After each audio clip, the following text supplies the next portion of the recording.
আজকে আমি পটলের রেসিপি নিয়ে হাজির। আমরা তো পটলের সকলেই অনেক রকমের পদ বানিয়েছি, আর এখন পটল খেতে তো একঘেয়েই লাগে। তাই একঘেয়েমি দূর করতে এই রকম রেসিপিটা বানিয়ে দেখতে পারেন। আমি খুবই সহজে এই রেসিপিটা বানিয়েছি।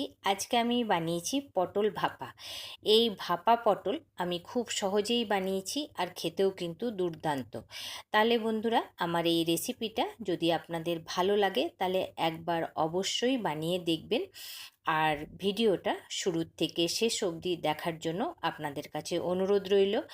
আর একবার হলেও আমার এই পটল ভাপা রেসিপিটা একবার অবশ্যই বানিয়ে দেখবেন। চলুন তাহলে দেরি না করে পটল ভাপা কেমন করে বানালাম তারই রেসিপিটা দেখে নিই। পটল ভাপা বানাবার জন্য নিয়েছি আমি 250 গ্রাম পটল। পটলটা আমি ছোট পটলই নিয়েছি। ভাপা বানাতে গেলে কিন্তু ছোট পটলই ব্যবহার করবেন, কেননা বড় পটলের বীজ বেশি, ভাপাটা কিন্তু ভালো হবে না। তো এইবারে আমি পটলগুলো সম্পূর্ণ ছিলকাটা ছিলে এখন আমি ভালো করে ধুয়ে এখন এটাকে একদিকে রেখে নেব। এইবারে আমি একটা মশলা তৈরি করে নিয়েছি কালো সরষে 1 চামচ, সাদা সরষে 1 চামচ, আর পোস্ত নিয়েছি আমি 1 চামচ। এই সমস্তগুলো আগে আমি শুকনো করে আগে পিষে নেব। তো আমি মিক্সিতে নিয়েছি, এটাকে শুকনো করে পিষে নেব। আর এর মধ্যে দেব এখন আমি 3টে কাঁচা লঙ্কা, ঝালটা আপনারা নিজের মতো করে দেবেন। নিয়েছি আমি নারকেল, এই নারকেলটা এই সরষের মধ্যে পিষে নেব। এটা আমি তাজা নারকেল নিয়েছি, দেখুন সমস্তগুলো মিলিয়ে একটা পেস্ট বানিয়ে নিলাম। এবার এই পেস্টটা আমি নামিয়ে নিচ্ছি। এই সরষে নারকেলের যে পেস্ট বানিয়েছি এটা কিন্তু একটু মোটা করেই পিষে নিতে হবে। এইবারে আমি পটলগুলো দেখুন ছুলে তো নিয়েছি, ছুলে ধুয়ে নিয়েছি। এবারে এগুলোর মাঝখানে একটা করে চিরা লাগিয়ে নেব।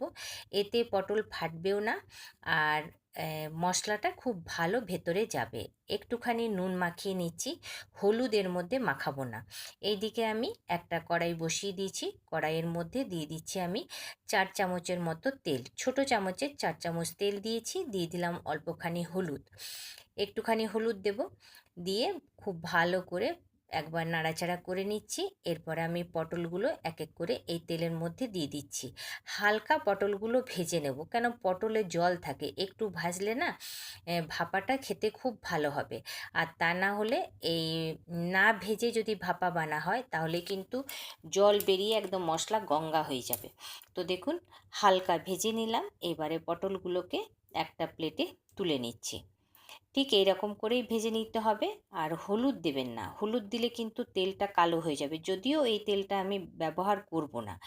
পটলগুলো ভেজে নিলাম। এবারে বাটা মশলাটা এর মধ্যে দিয়ে দিলাম। এক এক করে দিয়ে দিচ্ছি আমি পরিমাণ মতো হলুদ, দিয়ে দিচ্ছি এখন স্বাদ মতো নুন, সাথেই দিয়ে দেবো অল্পখানি চিনি। এরপরে দিয়ে দিচ্ছি একটু কালারটা ভালো করার জন্য কাশ্মীরি লঙ্কার গুঁড়ো। আর এবার আমি সরষের তেল দিয়ে খুব ভালো করে মাখিয়ে নেব। তাহলে বন্ধুরা, আমার এই রেসিপিটা যদি আপনাদের ভালো লাগে তাহলে বিন্দুস কিচেনকে লাইক সাবস্ক্রাইব অবশ্যই করবেন, অনেক অনেক করে শেয়ার করবেন, আর অনেক অনেক করে কমেন্ট করবেন। দেখুন খুব ভালো করে আগে এটাকে মেখে নেব, প্রয়োজন হলে একটুখানি জল দেব। যেহেতু আমি পটলটা ভেজে নিয়েছি সেই জন্য বেশি জলের প্রয়োজন পড়বে না। তো খুব ভালো করে মেখে নিলাম। একটুখানি ওই মিক্সি বাটি ধুয়েই জলটা আমি এর মধ্যে দিয়ে আবারও খুব ভালো করে নাড়াচাড়া করে নিচ্ছি। খুব ভালো করে নাড়াচাড়া করে নিলাম। এরপরে এর মধ্যে দিয়ে দিচ্ছি আমি চেরা কাঁচা লঙ্কা। এই লঙ্কাগুলো যখন এই ভাপার মধ্যে ডলে খাওয়া হবে না, খেতে কিন্তু দারুণ লাগবে। আবারও বেশ কিছু পরিমাণে তেল দিয়ে আবারও একটু এটাকে আমি ভালো করে চারিদিকে দেখুন এরকমভাবে মিলিয়ে দিচ্ছি। দেখতে এখনই খুবই সুন্দর লাগছে, তাহলে খেতেও কিন্তু দারুণ হবে। এই দিকে একটা পাত্রে আমি জল বসিয়ে দিয়েছি, যার মধ্যে আমি ভাপে বসাবো। দিয়ে দিলাম একটা স্ট্যান্ড। এরপরে এর মধ্যে বাটিটা বসিয়ে দিলাম। এইটাকে আরও সুস্বাদু করার জন্য একটুখানি দিয়ে দিচ্ছি আমি ওপর থেকে ধনেপাতা কুচি। এটাতে কিন্তু টেস্টটা আরও বেড়ে যাবে। এইবারে এটাকে এখন আমি 10 মিনিটের জন্য ঢেকে দেব। 10 মিনিট পর ঢাকা খুলে আমি দেখে নিচ্ছি।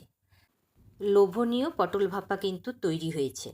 একটা আমি ছুরি দিয়ে আগে একটা পটল দেখে নেব সিদ্ধটা কেমন হয়েছে।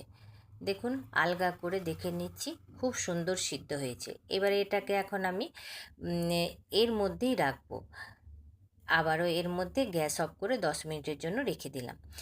এবারে আমি পরিবেশন করব। তো আজকে আমার অনেক কিছুই বানানো হয়েছে, তার মধ্যে এই পটল ভাপা গরম ভাতে খেতে কিন্তু দারুণ হবে।